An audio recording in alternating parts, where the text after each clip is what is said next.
I hope you are ready. Okay, thank you very much. This is a statement following today's chaos, looting, violence, and disruption of transport during protests against the fuel prices this Monday, 18th of May 2026. Our attention has been drawn to the chaos, violence, looting, and disruption of transport in the country today, ostensibly to protest high fuel prices. Even though our Constitution protects the right to demonstrate and picket, it is quite unfortunate that today's protests have once again been hijacked by political actors for political ends. Whereas we take cognizance of the fact that fuel prices have risen significantly as a result of ongoing global political crisis, looting, violence, blocking roads, and vandalizing public and private property can in no way bring down the oil prices. If anything, the disruption of transport and closure of business can only worsen the situation. The government, led by the National Treasury and the Ministries of Energy and Transport, are taking steps to engage with transport stakeholders to explore the ways of addressing price increases, and we are confident that the talks will bear fruit.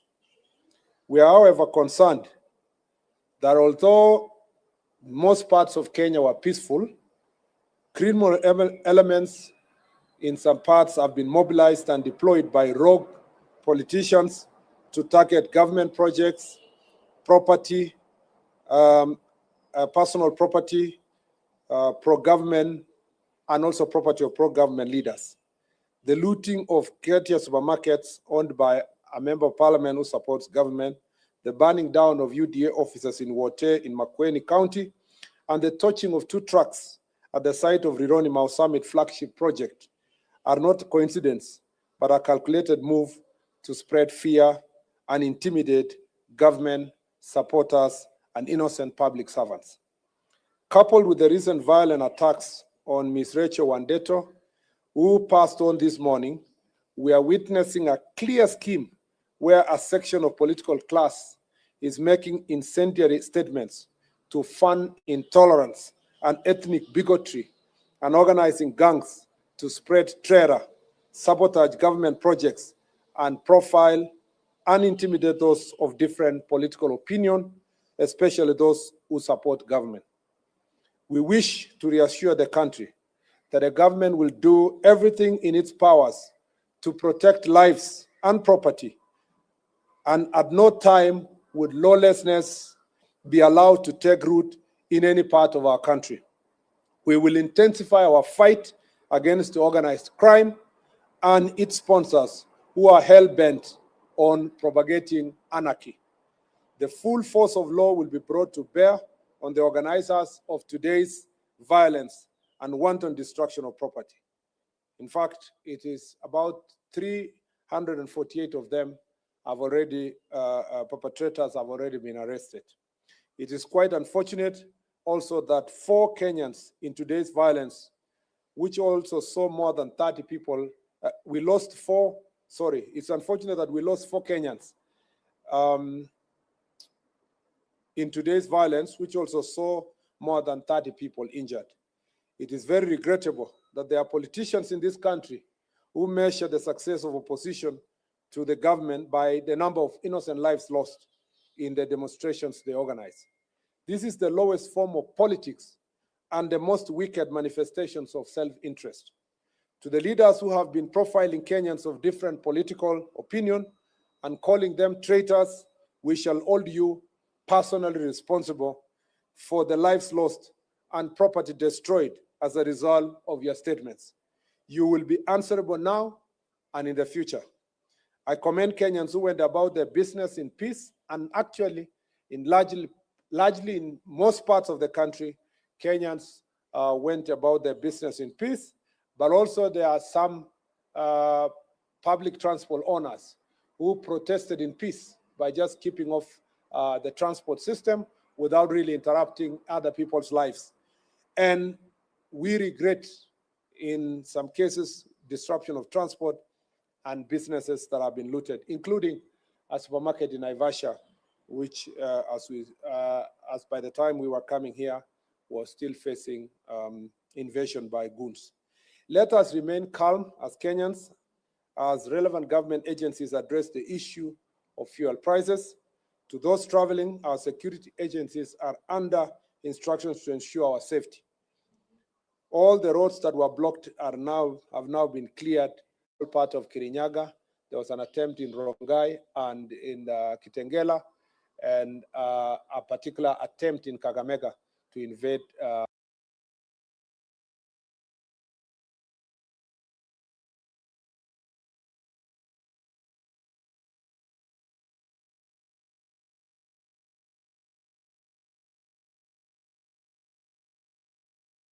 just wanted to know the 4 people who lost their lives, under what circumstances they lose.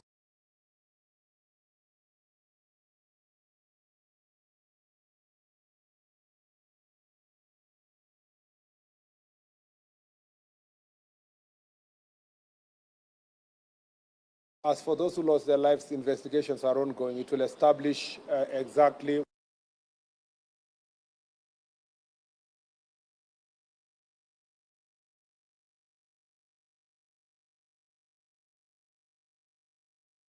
civilians. So we leave that to the investigators to establish the exact situation, whether these are innocent civilians, innocent citizens, or were they criminals who died in the process of, being apprehended or being dealt with.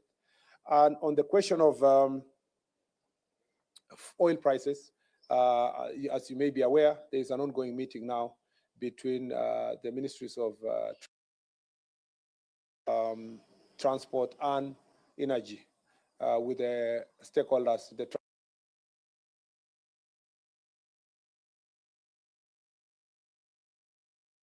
and the way forward on the question of oil prices. But nobody is a visitor in Jerusalem. We at least have guarantee of supply of the fuel, even if it's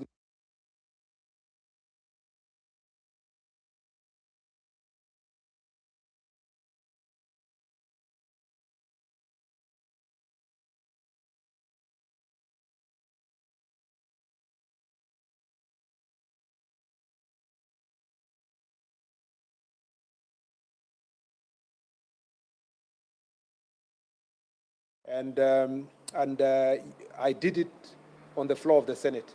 But you should give us credit that no life was lost during that time, during that agitation, that we never organized a protest. We never agitated for Matatu sector to stop transport. In fact, I dare say that the leaders of Matatu industry at that point in time never protested against the government. So the question you should be asking ourselves, why did they feel that it was okay to understand President Uhuru Kenyatta, but when it is President William Ruto, they should go to the streets? You should ask yourself, why did they not stop their vehicles just less than 4 years ago? And why is it that in the administration of President William Ruto, they have stopped their vehicles from coming to the streets? There must be something. There must be a certain level of profiling that applies to William Ruto that does not apply to President Uhuru Kenyatta. And the guess is as good as your guess is as good as mine. If you will give us credit for those who were opposed to the administration that time, you must give us credit for using constitutional means and using the floor of the House and giving alternative suggestions to how to handle the fuel crisis. We never organized one protest, no life was lost, no supermarket was looted, no person was targeted to be killed as a result of the higher fuel prices less than 5 years ago. So I am very proud of my record and the statements I made in the Senate just about 5 years ago. And I'm very proud of how President William Ruto handled his opposition to how government was running its affairs in the last 5 years. I wish current opposition would emulate him instead of organizing violence and so forth. And I am just asking the most simple thing. Please, the transport sector, the way you understood President Uhuru Kenyatta and never went on strike just less than 5 years ago. That is the same way you should understand President William Ruto because he's in office. Number two is that how can we ensure that in future protests do not lead to loss of life? It's just by ensuring that protests are protests. They are not criminal activities, acts of crime, looting, robbing people of their property, burning of property. As long as we stop, and I see you in the media, reporting that protesters, I saw one today, protesters in Naivasha banned 2 vehicles. Those are not protesters. Protests is constitutional. Protest is presupposed to be peaceful. Banning of 2 vehicles, the media should be able to profile the way it should be, to say criminals ban 2 vehicles in the name of protest. I wonder why media in our country does not really always give a proviso to such situations by saying there were protests, but today it was not protests, it was criminal activities that banned vehicles. Why are facts distorted? Why are facts distorted? And sometimes protesters were killed. Probably criminals who were looting were killed. They were not protesters. So let us characterize any peaceful protests will be protected in this country. And I don't think any one life will be lost in a situation where the protest is peaceful. So let it be protests, not criminal activities, and life will not be lost. The last thing I'll say is that who are these politicians we are talking about? The investigations are not going, but the incitements, the people who have been inciting, particularly that the former deputy president is on record inciting people who have a different opinion and telling people in his backyard that anybody who is having an alternative political opinion supporting President Ruto is a traitor, and the traitors must be punished. So the understanding of his supporters perhaps is that you must attack physically traitors, and he will be held personally responsible.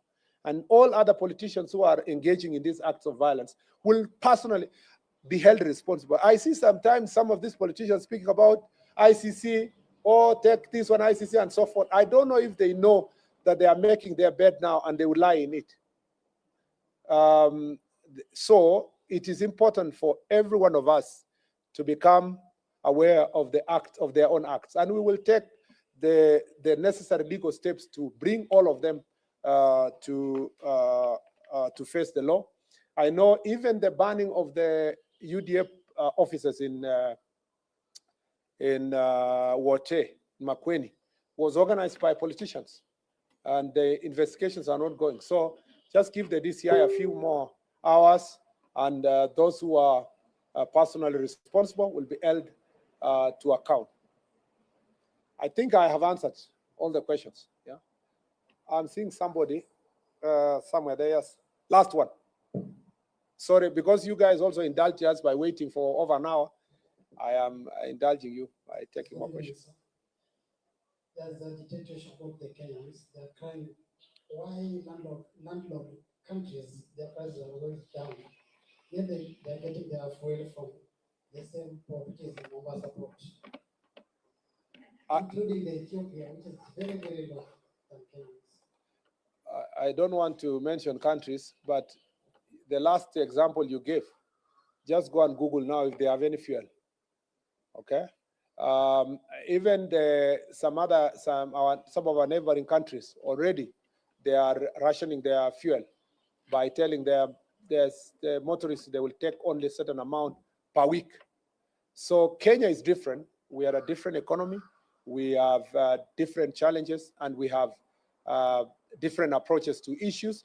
But I don't think in the next few days you will be willing to ask the same question in terms of comparison of price, because the information we have is that as days go by, everybody is feeling the impact, even by our neighbors. So that difference you're speaking about is not significant enough for you to measure the difference. Let's give it another 2 weeks and let's have that discussion again.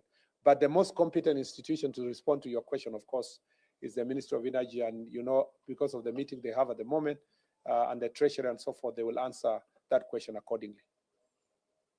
That the question you should also be asking is that how come in many countries where they have higher fuel prices, why are they not protesting by stopping public transport? Logically, the fact that the fuel is there should have guaranteed public transport, maybe at some slight higher cost.